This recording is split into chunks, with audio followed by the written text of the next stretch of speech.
Episode 22, Edinburgh Shadows. The photo glowed on Alex's phone screen like an accusation.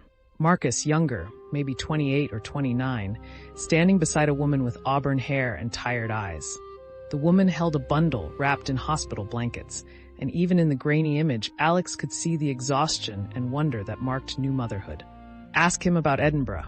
Ask him about the child he abandoned.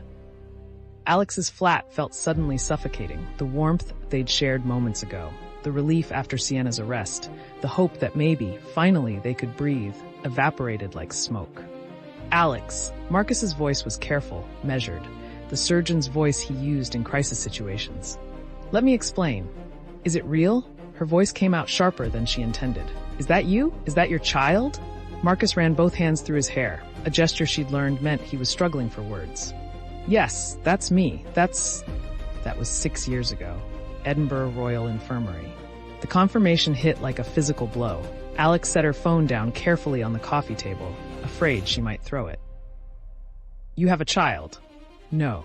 He moved toward her, then stopped when she stepped back. Alex, please, it's not what you think. Then what is it, Marcus? The words tasted bitter, because what I think is that V2 just sent me a photo of you with a woman and a baby, telling me you abandoned them. So please, enlighten me about what I should actually be thinking. Marcus sank onto the sofa, elbows on his knees, head in his hands. When he looked up, his eyes were haunted. Her name was Claire Morrison. No relation to you, despite the surname. She was a surgical resident at Edinburgh Royal when I was doing my fellowship there. We had a brief relationship, maybe 3 months. And she got pregnant. She thought she did. Marcus's voice was hollow. She called me 6 months after I'd moved back to London. Said she was pregnant, that the baby was mine, that she was keeping it. I drove up the day she went into labor. Stood beside her through the delivery because she had no family nearby, and I thought I was going to be a father. Alex's anger wavered. Something in his tone, in the way his hands were shaking, suggested this story didn't end the way V2's message implied. The baby was beautiful. Marcus continued. A girl, 7 pounds, 4 ounces, perfect. Claire let me hold her, and for about 20 minutes I was convinced my entire life had just changed. I was terrified and amazed and already planning how I'd make it work, how I'd be the father this child deserved. He paused, jaw tight. Then Claire's ex-boyfriend showed up, Ross Campbell, a marine biologist she'd dated before me. Turned out Claire had slept with both of us during the same week, got pregnant, and convinced herself, or convinced me, that I was the father because Ross had left for a 6-month research expedition to Antarctica.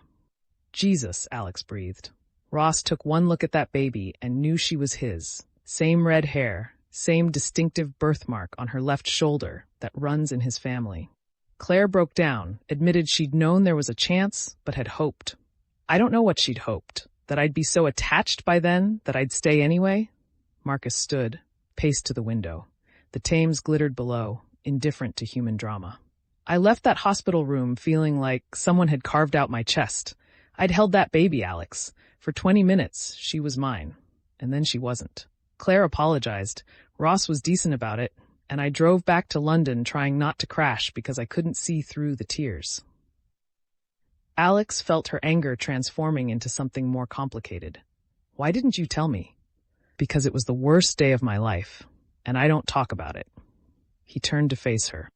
Because for 2 years after Edinburgh, I deliberately avoided any relationship that might become serious, any situation where I might feel that vulnerable again. Because the women I dated after that, the ones Rebecca documented so thoroughly, were all carefully chosen to be temporary. No risk of attachment, no possibility of that kind of devastation again. The pieces clicked together. Marcus's reputation as a serial monogamist who never quite committed. His pattern of 3-month relationships that ended amicably. The way he'd been so hesitant about pursuing anything with Alex initially. Until me, Alex said quietly. Until you. Marcus crossed the room, stopping just out of reach. You terrified me, Alex. From that first dinner, I knew you were different. Knew that if I let myself fall, it would be complete. No safety net, no emotional distance. Just free fall. And V2 knows about Edinburgh.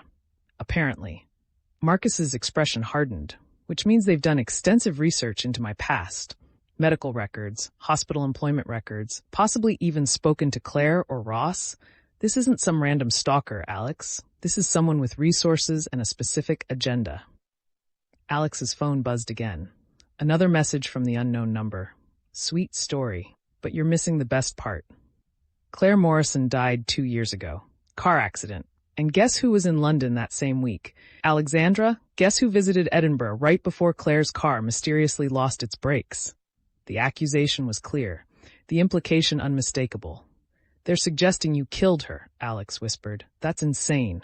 But Marcus had gone pale. I was in London 2 years ago. I haven't been to Edinburgh since that day at the hospital. Can you prove it? The question hung between them. Marcus pulled out his phone, fingers flying across the screen. Hospital records, my surgical schedule. I was operating that entire week. 3 valve replacements, 2 coronary bypasses. I can document every hour I was in London. Another message arrived. Documentation can be faked, Marcus, especially by a skilled surgeon with medical record access. But the interesting question is, why would you kill Claire? Unless there was something else she knew. Something about that night in Edinburgh that you couldn't risk her revealing. Alex felt ice spreading through her chest. What is V2 suggesting? I have no idea. Marcus's voice was strained. Nothing happened that night except what I told you. Claire gave birth, Ross showed up, I left. That was it. Then why would V2 bring this up? Why go to the trouble of researching Claire's death and connecting it to you unless there's something more? To destabilize us, to make you doubt me. Marcus met her eyes. And it's working, isn't it? You're wondering if there's something I'm not telling you. Alex wanted to deny it, but the doubt was there, cold and insistent. I'm wondering why someone would go to this much trouble if there wasn't something real to find. Marcus's phone rang. He glanced at the screen, frowned. It's Thomas Vale. Answer it, Alex said. Speaker? Marcus accepted the call. Thomas, I need to see you both, now. Thomas's voice was tight with urgency. I found something in Sienna's flat. Something about V2. You need to see this. What is it? Not over the phone. Can you come to my place? I'm at the Barbican, Cromwell Tower, flat 2204. Alex checked her watch. Nearly midnight. We'll be there in 20 minutes. Thomas disconnected. Alex grabbed her coat, mind racing. Could be a trap. Could be, Marcus agreed. Or Thomas might actually have information that helps us identify V2 before they do any more damage. They took Marcus's car, driving through late-night London in tense silence. The Barbican's brutalist architecture loomed against the sky, all concrete and sharp angles. Thomas buzzed them up immediately. He answered his door looking haggard, still wearing the same clothes from earlier. His flat was modern and minimalist, the home of someone who spent money on art and technology rather than comfort. Thank you for coming. Thomas gestured them inside. I couldn't sleep, kept thinking about what Sienna said, about being manipulated. So I went to her flat, I have a key, and went through her things more carefully. He led them to his dining table, where papers were spread out. Sienna kept journals, detailed journals about her therapy sessions, her patients, her personal life, including her relationship with you, Marcus. Marcus stiffened. We dated for 6 weeks, 2 years ago. It wasn't serious. Not to you. Thomas picked up a leather-bound journal. But to Sienna, it was everything. Listen to this entry from March 15th, 2 years ago.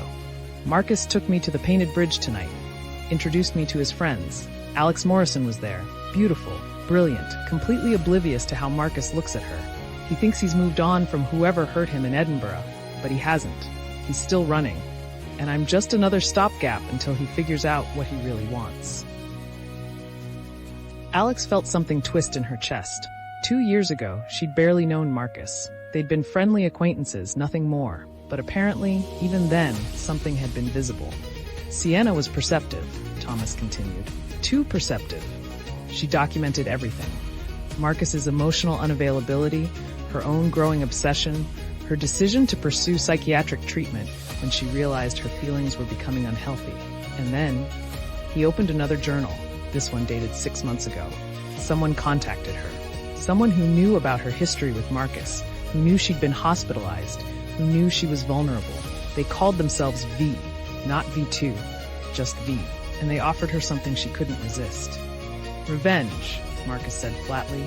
No, Thomas shook his head. A chance to save you. That's how they framed it. They told Sienna that Marcus was in danger from someone named Alexandra Morrison, that Alex was using him, manipulating him, would eventually destroy him the way she'd destroyed others.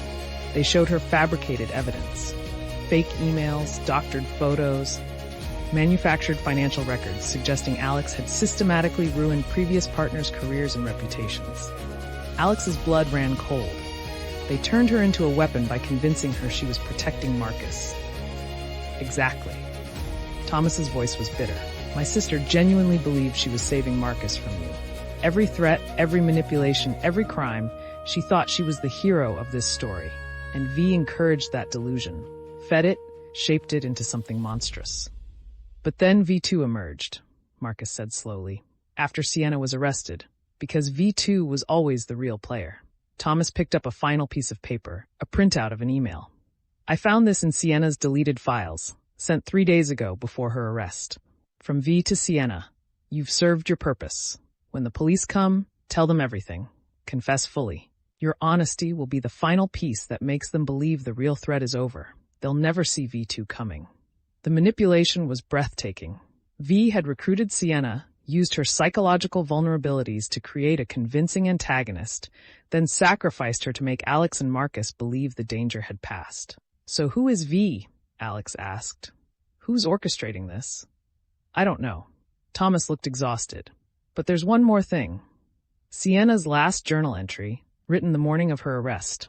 V called me today. I finally recognized the voice. All this time, the distortion software hid it, but today the call was clear. I know who V is. I know why they're doing this. And I understand now that I was never the hero. I was just another victim. But it's too late. The real revenge is already in motion, and there's nothing I can do to stop it. Did she write down who it was? Marcus demanded. No, the entry ends there. Either she didn't have time or she was afraid to commit it to paper. Alex's phone buzzed. She'd learned to dread that sound. Hello, Alexandra. I see you found Thomas's little treasure trove. Clever of him. But Sienna's journals won't help you. By the time you figure out who I am, everything you love will be ashes. Starting with the truth about Marcus's Edinburgh secret.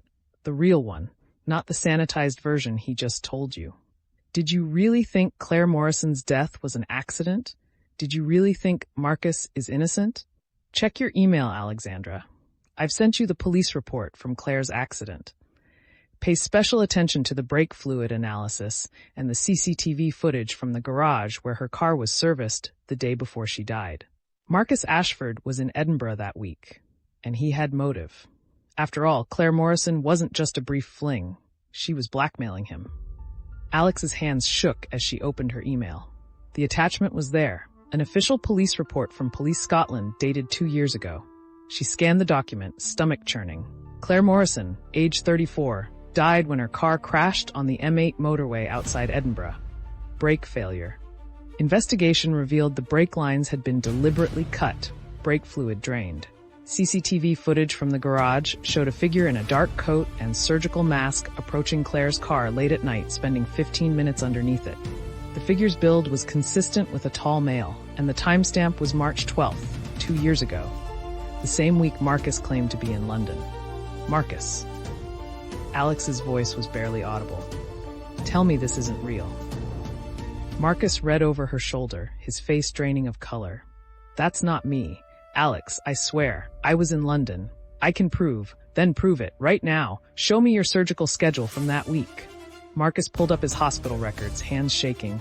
Here, March 10th, 11th, 12th, 13th, 4 consecutive days of surgery. I was at Royal London Hospital, not Edinburgh. But Alex was reading further in the police report. It says here that Claire Morrison had been receiving threatening emails for weeks before her death. Emails from an anonymous account, demanding she stop spreading lies about Edinburgh. Police traced the emails to a VPN service, couldn't identify the sender. But Claire told her sister. Alex's voice caught.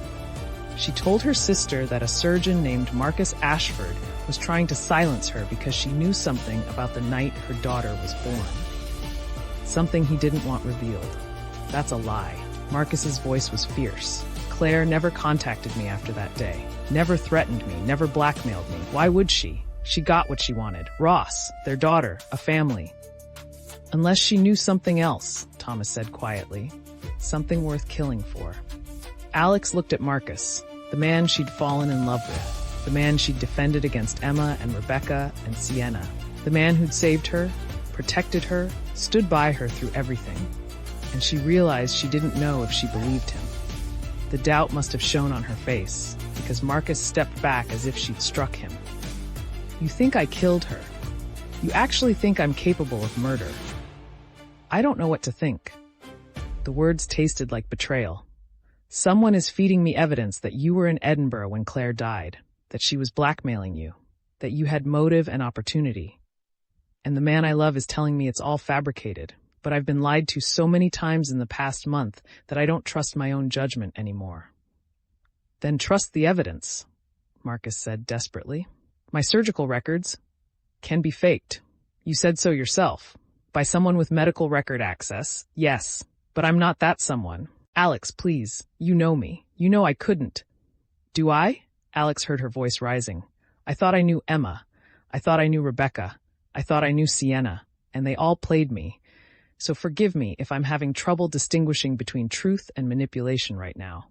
Marcus's phone rang. He glanced at it, frowned. It's Detective Okonkwo, he answered, listened for a long moment, then his face went ashen.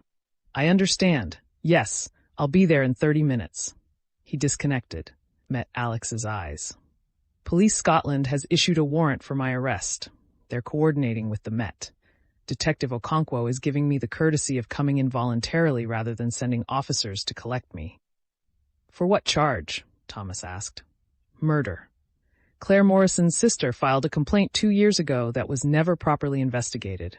Now V has sent them new evidence, including testimony from a witness who claims to have seen me in Edinburgh the night before Claire's crash. Alex felt the room spinning. Marcus, I didn't do this. His voice was steady, but his eyes were desperate. Alex, I swear on everything I am. I did not kill Claire Morrison. I did not go to Edinburgh. I did not cut her brake lines. Someone is framing me, and they're doing it to destroy us. Then we'll prove it, Alex said, but the words sounded hollow even to her. Marcus shook his head. No, you'll stay away from this. V2 wants you to defend me, wants you to tie yourself to my sinking ship. Don't give them that satisfaction. I'm not abandoning you. You're not abandoning me. You're protecting yourself. Marcus grabbed his coat. Thomas, take care of her. Make sure she gets home safely. Marcus, wait. But he was already heading for the door. He paused at the threshold, looked back at her. I love you, Alexandra Morrison. Whatever happens, whatever you eventually believe about me, know that everything between us was real. The most real thing in my life. Then he was gone. Alex stood frozen, aware of Thomas watching her carefully. Her phone buzzed one final time. Now you see, Alexandra, everyone you love is either a liar or a monster. Marcus will be convicted of murder. You'll be left with nothing but questions and grief, and I'll be here, watching you break. Just like you broke me. Sleep well, darling. Tomorrow, the real fun begins. Alex read the message 3 times, trying to parse the final sentence. Just like you broke me. V2 wasn't just targeting her randomly. This was personal. This was revenge for something Alex had done. Some harm she'd caused that she couldn't even remember. She looked up at Thomas. I need to figure out who V2 is, and I need to do it before Marcus is charged with murder. How? By going back through every case I've worked, every person I've prosecuted or defended, every life I've touched professionally. Someone out there believes I destroyed them, and they're returning the favor. Thomas nodded slowly. I'll help. Sienna's journals might contain clues. She was documenting everything V told her. Thank you. Alex headed for the door, exhaustion warring with determination. I need to get home, start going through my case files. If V2 thinks they've broken me, they're wrong. I'm going to find them, and I'm going to prove Marcus is innocent. She believed that. She had to believe it. Because the alternative, that the man she loved was a murderer, was unthinkable. Alex drove home through deserted London streets, her mind churning. The photo of Marcus and Claire, the police report, the witness testimony, the blackmail allegation. It all fit together too perfectly, like pieces of a puzzle designed to create one inescapable conclusion. But perfect was the problem.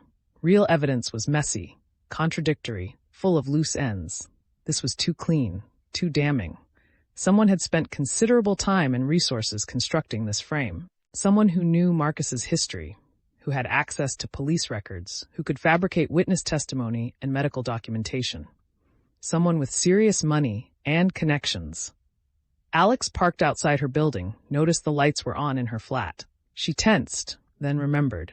Sophie and Natasha had keys, often let themselves in when they were worried about her. She rode the elevator up, unlocked her door, and found both women waiting in her living room. Their expressions told her they already knew. "We heard," Sophie said quietly. "Detective Okonkwo called.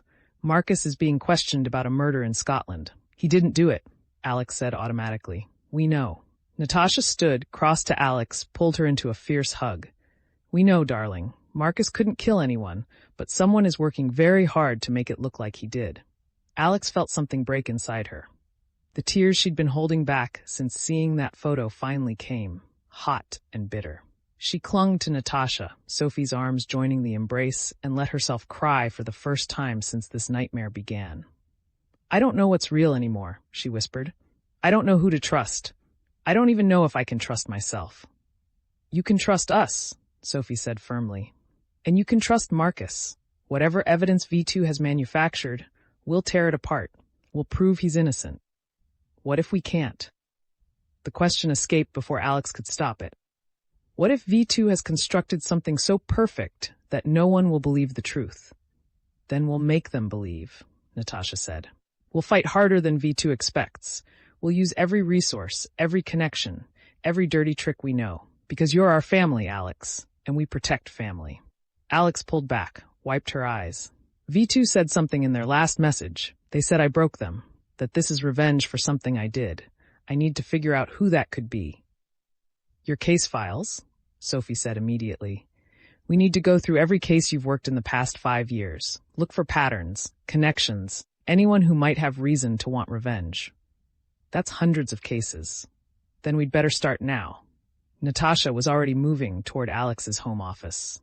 "Sophie, you take criminal cases. I'll take civil litigation. Alex, you focus on anything involving medical professionals or Edinburgh connections. We're looking for anyone who lost because of you. Lost money, lost reputation, lost freedom." They worked through the night, Alex's dining table disappearing under stacks of files and printouts. Case after case, conviction after conviction, Alex's successful career laid bare. And with each file, she saw the trail of destruction she'd left behind. Careers ended, reputations ruined, families torn apart. All in the name of justice, all legally justified, but devastating nonetheless. Any one of these people could be V2. At 4 a.m, Sophie made coffee. They were all exhausted, eyes burning, but none of them suggested stopping. "I found something," Natasha said suddenly. "Alex, do you remember the Hartwell medical malpractice case 3 years ago?" Alex's mind was foggy with exhaustion. "Vaguely. Family sued a surgeon for wrongful death. We defended the hospital. And won. The surgeon was exonerated, but the family's case was so thoroughly demolished that they ended up owing court costs, bankrupted them." Natasha held up a file. The lead plaintiff was Julia Hartwell, mother of the deceased patient. She gave an interview after the verdict, said she'd lost everything. Her daughter, her savings, her faith in justice. Said the barrister who defended the hospital had destroyed her life. That barrister was you, Alex.